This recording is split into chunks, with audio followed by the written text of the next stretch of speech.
Let's dive into the past perfect continuous tense, a fascinating aspect of English grammar that helps us express actions that were ongoing before another action in the past.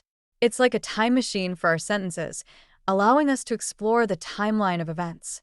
First, let's break down the structure. The past perfect continuous tense is formed using had been followed by the present participle of the verb, which is the ing form.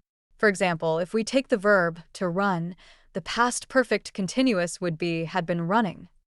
This structure tells us that an action was happening continuously up until a certain point in the past. Now, let's look at affirmative sentences. These are straightforward statements. For instance, I had been studying for 3 hours before the exam started. Here, we see that the studying was an ongoing action that took place before the exam began. It emphasizes the duration of the studying, which is crucial for understanding the context. Next up are negative sentences. To form a negative in the past perfect continuous, we simply insert not after had. For example, I had not been sleeping well before the trip.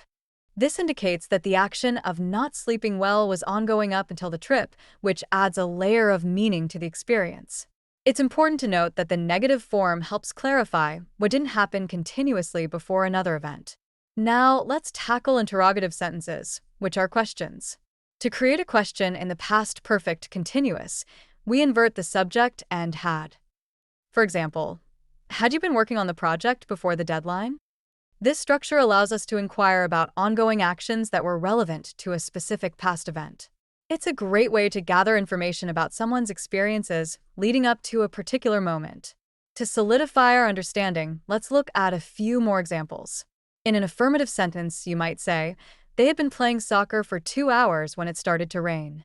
This shows the ongoing action of playing soccer that was interrupted by the rain. In a negative form, you could say, she had not been feeling well before the party. This highlights that her ongoing discomfort was present before the event. And for a question, consider, had we been waiting long before the bus arrived? This asks about the duration of waiting leading up to the bus's arrival. The past perfect continuous tense is particularly useful for storytelling as it adds depth and context to our narratives. It allows us to convey not just what happened, but also the background of ongoing actions that shaped those events. By mastering this tense, we can enhance our communication and make our stories more engaging and informative. So, whether you're sharing a personal anecdote or writing a fictional tale, remember the power of the past perfect continuous tense. It's a tool that helps us paint a vivid picture of the past, capturing the essence of actions that were in motion before other significant events unfolded.